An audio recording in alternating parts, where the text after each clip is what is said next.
What's up, everybody? Welcome to the Hawk Talk on Melrose YouTube page, where we are going to talk some Hawks. But before we do that, make sure you subscribe, like the video, and share with your friends. That is all we ask, and let's roll. All right, here we go. We are back for another episode, probably a little bit more positive compared to last week's episode. Iowa wins 40-14 against Northwestern. Tyler, I'm just going to start off here. Shocker. Who would have thought that a running quarterback with an average arm is better than a non-running quarterback, pocket passer, also with an average arm? Who would have thought? And we have finally made the switch. Sullivan comes in. That's the big storyline of this game, and that is something we'll probably spend the most time on today. But it had to be done. It finally was done. It was cool to see Sullivan not only win, but win against his former team. And even though the season sort of feels over because we can't make the playoffs, we can't make it to the Big Ten championship, it almost feels like it's almost kind of like a new season, and gives you, us fans anyway, a sense of like looking forward to games now that we finally kind of made a switch to a guy that can extend plays with his running ability, something we have not had for a long ass time. Fun to see. So we'll start off with that.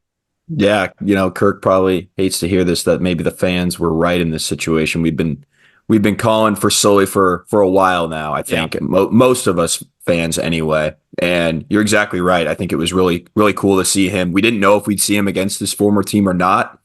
Obviously, Cade gets banged up, throws that pick six, and I think the leash was a lot shorter than maybe even I thought it was going into the game. And credit to Kirk and credit to the staff. They made a QB change. We hadn't done really anything up to that point anyway, and he throws the pick six, which you just can't do in the red zone.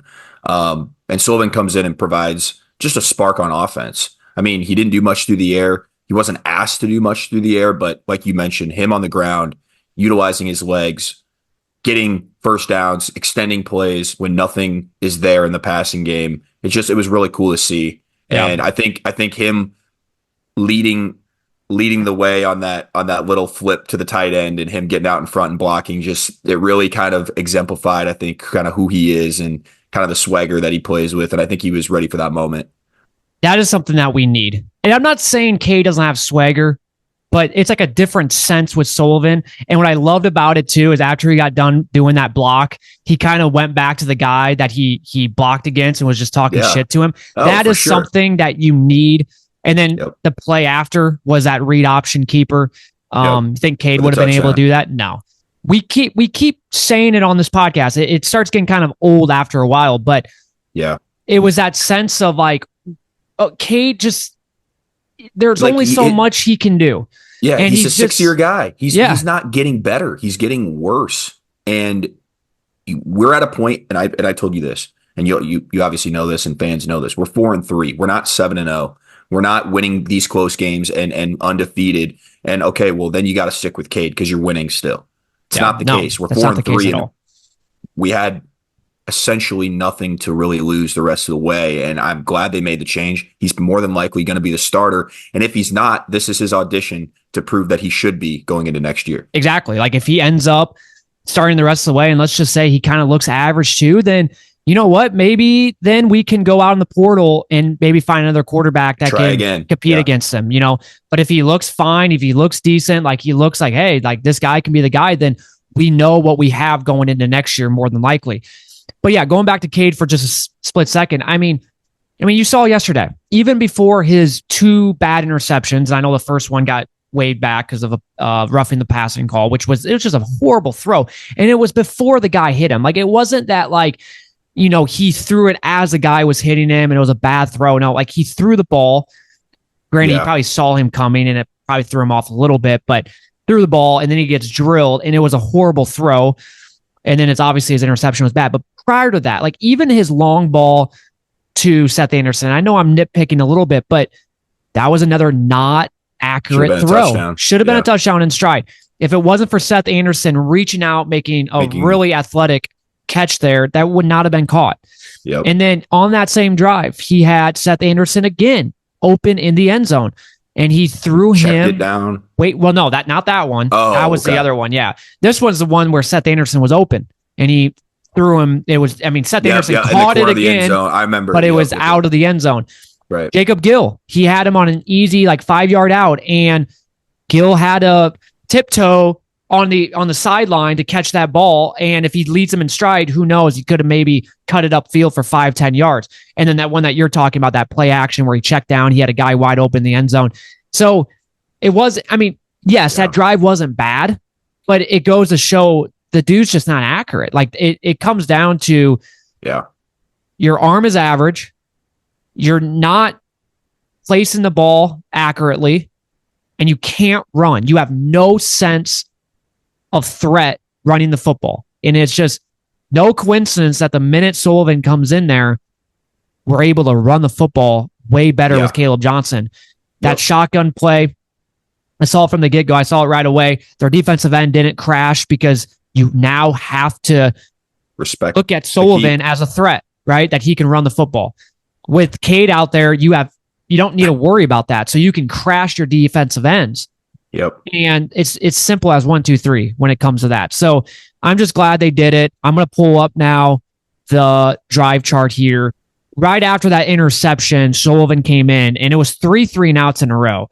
It was one of those things where I wasn't in those 3 drives, I wasn't ever oh my God, because we didn't really do anything. We just kind of it almost kind of we were feeling it out with Sullivan in there. Yep. And I was telling you, and I was like, man, it doesn't seem like we're really utilizing Sullivan's strengths right now in those 3 drives. We kind of acted like Cade was still back there where we'd run, and then drop back on 3rd down and expect to complete it. And it wasn't a way to get him into the game, I felt like. And so, we had those 3-and-outs. Credit to Kirk still sticking with Sully and not making a drastic move to bring Cade back in or something like that either.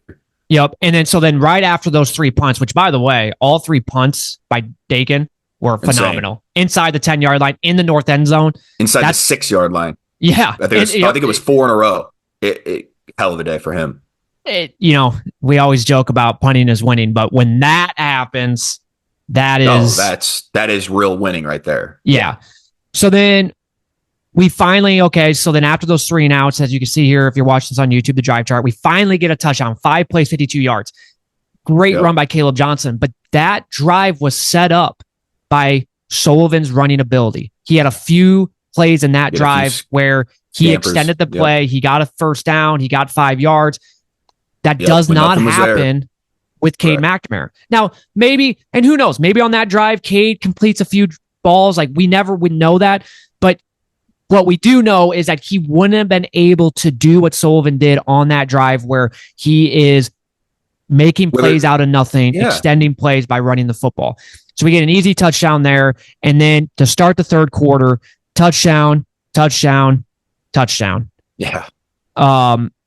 Unbelievable. And you already mentioned it, the play action boot, throws it, and then he immediately starts blocking for the guy. That was in person, because we saw it cool. As it was cool to see, because it's man, you don't see that as a quarterback. And it really shows you how fast he is, because he cut up there as really fast. And then towards the end of the game, you see here, if you didn't watch the game, you're like, geez, punt. But by then, the score was 40-7, 40-14. Yep. We were just running the football. To me, if I was a coach, I would have utilized that quarter. If Sullivan's probably going to be the guy, let's get him more reps throwing the football and stuff. But they just didn't want to do that. Well, clearly, I agree with that. But then you hear that he hurt his hand a little bit, so maybe they were being a little. I guess cautious. That is true. I kind of forgot about that. I didn't even know that till after the game, to be completely honest, that he hurt his hand. I thought he was fine. He was out there the whole game, so I didn't even know something was wrong. But I know he hurt his hand a little bit or something, so maybe it was more of a cautionary thing. But I think regardless, we were, like you said, I think Kirk was just ready to mail it in and get out with the victory. So I wish I would have seen a little bit more out of Sully throwing the ball there. But so Sullivan 9 for 14, 79 yards. You said it before, we didn't ask him to do anything. Now, if he does start, and we'll talk about this going into next week for the Wisconsin game, he's going to have to pass the football, right? Because, you're not going to be able to just run the entire time. So next week, we will see if he is a capable thrower, capable of getting the ball, down the field and stuff like that. But the big storyline, obviously, Caleb Johnson, again, going off. But before Sullivan came in there, he had 7 attempts for 4 yards. That's not good. So bad. And then he finishes with 7 attempts for 104 yards. Very good right there. Sullivan, 8 attempts, 41 yards. Huge. 1 touchdown. That is something that, like I said, for me, like I'm just excited about because we just, as Iowa fans, we don't get the luxury to see a running quarterback. I mean, like the last dual threat quarterback we had, technically speaking, was CJ Beathard, and we didn't really have to use, I mean, he didn't really have to do a whole lot running the football. So for me, like that's the thing. Like I'm just excited because we just don't get, compared to like other schools that always have the luxury of having a dual threat quarterback, you know, that's just second nature to them. For us, it's like, it's like foreign to us because we just don't see it. And so when it does happen, like we finally now we're excited and it creates an excitement for the fan base. Once again, you know, and I keep saying this, like, I do not think Sullivan is some great quarterback. Like, I just don't. Like, you know, people probably think that, like, a lot of people, bring in Sullivan because we think that, you know, he's just, you know, he's going to be head and shoulders better than Cade. And he's not. He's not. It's just the running There's a reason he's not aspect. starting, but correct. If you already can't really throw the ball very well as an offense, it is nice to be able to have somebody back there that can extend plays, not just take a sack or throw it away when nothing's there. He can actually take off and get 4 yards on first down instead of the throwaway or minus 5 yards on a sack. That's what helps save drives, right? That's what helps get Caleb Johnson in a short yard situation where he can get the first down for us and keep the chains moving. So that aspect is nice to finally see. Here's my thing. If you're going to compare the two quarterbacks, Cade McNamara and Brent Sullivan, I can guarantee you, in terms of throwing the football, they're about even. Okay. Yeah. So then at that point, that washes out. Okay. So then in the next one, what's the next thing that you're better at? Well, running the football. Okay. Who's better at that? Obviously Sullivan. So that's why for me, this entire time, I kept saying Sullivan would be the better option. If Cade was a little bit better throwing the football, more accurate, had a better arm than Sullivan, then like, okay, that maybe wash out the running ability. And it's like, kind of like, I don't know. But they're about even passing the football. And that's why I'm excited for next week because we will see really that. See it. Yep. And I guarantee you, like Sullivan will probably passing the football will look somewhat similar to Cade. Like it probably won't look that great. Yeah. But just the running ability alone creates that like, okay, yeah, he's obviously going to be a better option. And not to pile on Cade, but you mentioned it. It's like, so Cade doesn't have a strong arm like a Spencer Petras, right? Spencer Petras had a strong arm. He just wasn't accurate. Well, now Cade's not really being accurate either. So it's like, if you don't have a deep ball ability really, or you don't have the ability to be efficient throwing the ball, and yet now you can't move, well, what do you offer? You can't be the starting quarterback. You just can't. Yeah. And I think we saw that. There's nothing to offer at that point when you just, there's nothing like what's up. Brendan Sullivan can throw a 5-yard out. I'm sorry. He can, right? If that's what we're going to ask the quarterback to do, put in Brendan Sullivan because at least he can run the ball. So before we switch to the defense, just finish off here. 40 points. This is the third time this year that we have scored 40 points twice in Big Ten play, which is, it's really cool to see. And I'm not saying this Northwestern team, they're not very good, right? But it does seem like almost every year this Northwestern game is always close. It always seems like it is. I mean, look at last year, 10-7 ball game, right? In Wrigley Field. So, putting up points, total yards, 255 total yards, not bad. Way better in terms of, third down, 6 for 17, better than it was last week. You want to see here what we averaged possession. Okay, 34 minutes. So we definitely won the time of possession. That was something last week we were just not good at. So let's now possession and turnover battle. Yeah. Yep. And that's winning football. Let's now switch to the defense because that was a big storyline last week. I mean, we started off the episode literally talking about the defense, something we never do because it's always something about the offense, right? Yeah. Defense, though, you could definitely tell, especially after that first drive, we let them 7 plays, 43 yards, had a couple missed tackles. But after that, we buttoned it up. And you knew that was going to happen. Like, this is a classic, like, after a horrible game, you knew Phil Parker would have these boys ready. Yeah. And they were. I mean, Northwestern, granted, they're not a good offense, but we did everything in that game. You look at the drive chart for them outside of that first drive. Yeah. they couldn't do shit. And I mean, they never got into plus territory besides that first drive. And obviously they missed that field goal. Outside of that, it was like they couldn't even get it. It felt like they couldn't even get out of their own red zone. Well, no, they I'm pretty sure they said like they didn't get past like their 45-yard line. They didn't do anything. They had 163 total yards of offense. I mean, that's like Iowa a couple years ago where you're just like, holy shit, I can't watch this. So the defense really, after a bad week against Michigan State, I think Phil Parker had them ready, and it helped getting Castro back. Yes, it definitely did. It definitely did there. Yeah, and then their only other like long drive was towards the end of the game, and that was with their backups in, and they ended up fumbling the football. Classic. Yeah, I mean, that's like going back to like Iowa's joke of an offense the last 3 years. That's like an Iowa type of thing where it's like the offense is so bad, you finally start kind of going down the field at the end of the game, and then you fumble it. Just classic. So yeah, really good to see. We'll switch here now to just what their total yards were. And I know at one point you were like, I think it was like 110 total yards at one point. You're like, man, they only have 110 yards. They finished with 163, and you minus like that drive at the end of the game in the backups. Yeah, they really finished with like 110 yards against our number one defense. So just overall, a much, much better performance.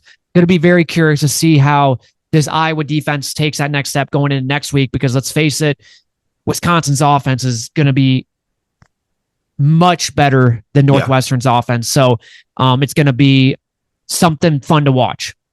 Yeah, the defense, like you said, Northwestern had 14 points. Cade had a pick six, and we gave up a late punt return that, who knows who was really in there on that punt return. I don't know if all the starters were or not, but I'd have to go back and look and see. Regardless, the defense pitched a shutout. Very hard to do, no matter who you're playing. And it was a dominating style of football from that side. And like you said, you kind of had that feeling going into the game that they know what happened last week, and they know that's not who they are. And you just felt like they were going to come out with their hair on fire. And the amount of turnovers they forced, they had a safety in the game, which was huge at the time because we couldn't do shit on offense.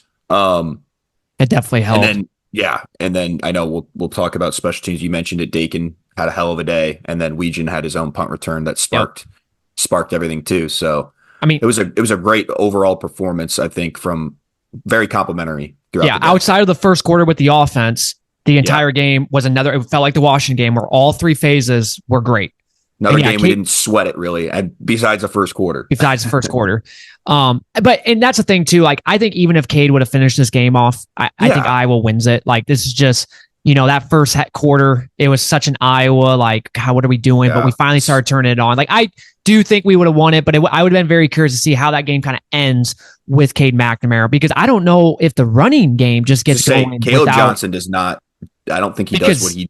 They were crashing so hard. And the minute Sullivan comes in, they didn't, because they had to respect Sullivan's running ability.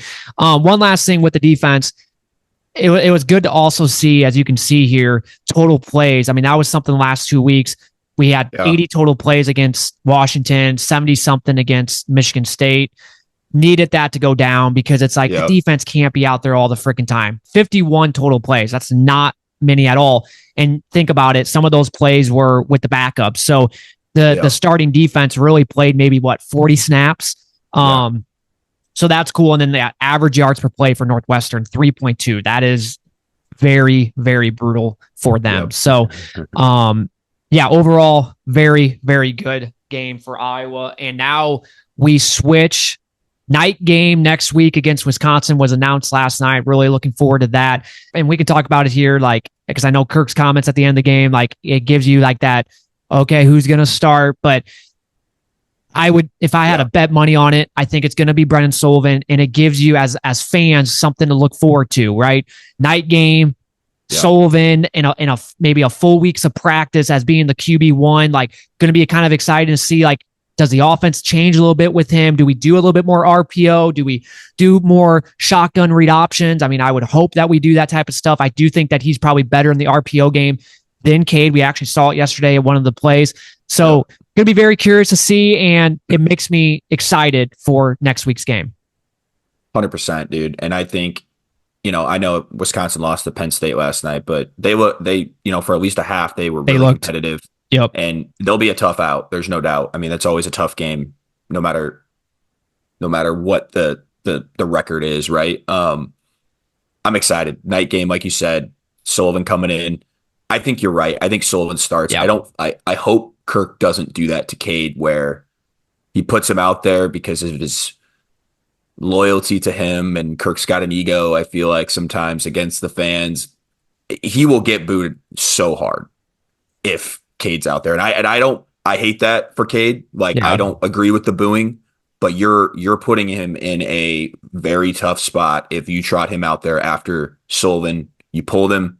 Sullivan led 4 straight scoring drives, and we dominated after Cade got pulled. Like, Sullivan deserves to be the starter. And like you said, and like we said, this is his audition the rest of the year, I think, to prove that he can be QB1 next year.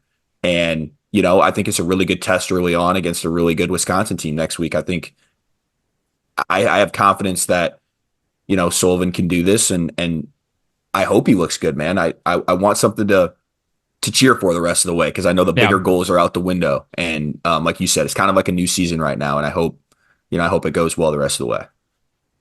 Yeah, I think with Kirk, like, and at the end of the game, then presser, I really feel like it's more just kind of coach speak, kind of protecting Cade a little bit. You're not just going to go out there and be like, yeah, we bench Cade, we're rolling with Sullivan now. Yeah. Maybe some coaches would say that, but I just think Kirk is just so respectful, which is not a bad thing, with all his players, that he's not going to throw anybody under the bus. He's going to, play it off that, this was kind of the plan, and maybe Cade was injured a little bit, but I just think you can't, after the way the game finished, we dominated. Sullivan looked fine. Like, it wasn't like he looked like a Heisman caliber player out there, but he looked decent enough. We won the game. You just can't go into this next week and have Cade trotting out there the first snap, because like you said, there's going to be a handful of boos. I would never boo because I just don't like that type of stuff, but that there would be a lot of boos out there. The amount of cheering that went on when Sullivan came in. Oh, yeah. I mean, and they were booing too, like, even when Cade was coming off the field. It's just, you just can't let that happen. I think Kirk is smart enough to know that would happen. Maybe on the road. Maybe if next week's game was on the road, right? Maybe it'd be a different story. Maybe. Yeah. And I'd maybe be a little bit afraid, but just can't do that at home. You got to ride with Sullivan, and you got to ride with him now, really, the rest of the year. Unless, there is a point where, like, Sullivan doesn't look that great, and maybe you're just kind of like want to go back. I don't know. I don't want to even go down that route, because for me, I just hope Sullivan looks fine enough where we can just finish this year off with him. Let's just end this QB controversy. It's done. It's over with. Thank you, Cade, for your service.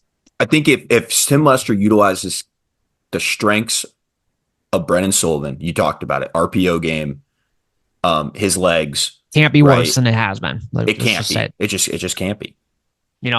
There's been a few plays that Cade, like the one to Michigan State, Reese Vanderzee, like that was a great throw. Like, I will give him that.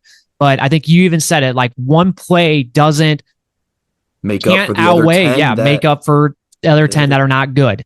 And so that's just where I'm at. And for Cade, dude, like, in a way, like, yeah, I mean, I there is a part of me where it's like, man, I feel for the guy, but at the same time, like, you're technically employed now, where, like, you're getting paid a lot of money.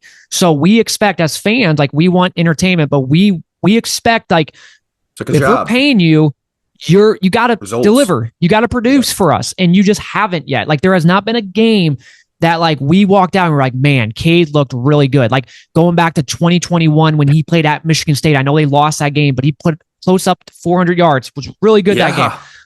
We have yet to see that in an Iowa uniform. And if we're paying you that much money, we expect results. And when you can't deliver, when you can't even make an accurate 5-yard throw, when you can't run, when you can't do any of that, I'm sorry, but we as fans, you're going to be on a short leash. We're going to want somebody different, especially when we know the backup is capable of doing those things. Yeah. And that is where we are at now. And it finally happened. I had a feeling yesterday at the tailgate, we were talking, I had a feeling that all it would take is maybe one turnover, maybe a bad first quarter with Cade, and it would probably switch. And that's exactly what happened. It didn't take long.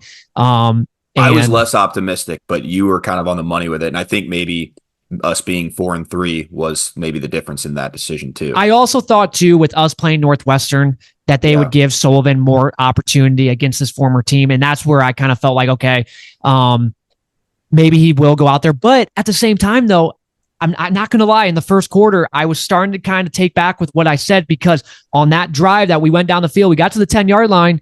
That should have been Sullivan out there, and he didn't come out. And it almost was like, okay, that's kind of weird. Yeah. But after that, though, and then confused. reception. But no, and that's the thing. Like, Kirk said after the game, the plan was to put them both in. I don't know how much I believe it. But going back to that drive, though, it's like, okay, once again, we are like money when Sullivan's inside the 10-yard line. Why is he not out there on that goal line when it's 1st and goal at the 10-yard line? Why is he not out there? Doesn't it seem like we do not score when Cade is inside the 10-yard line? We don't. Like, seriously. Not touchdowns. It doesn't feel like it anyway. Settle for field goals. So 100%. That didn't really make much sense to me, to be honest. But obviously after that, it was good. Yeah. So we got Wisconsin next week. Going to be a tough game. Night game, though. Really just so pumped for that. It's going to be a blackout game. Kinnick coming up. Yeah, Kinnick under the lights, though, for blackout. Like, it's been a while since we have had that. You can expect probably alternate uniforms, more than likely probably just black pants. But even that, though, I always think that looks badass. Black. Sure. And then, short week then right after that, because not only do you have the night game, and then it's like, bam, you have a Friday night game at UCLA. So going to be short, and then you get a bye week, and then we play Maryland, which, man, Maryland's not looking good.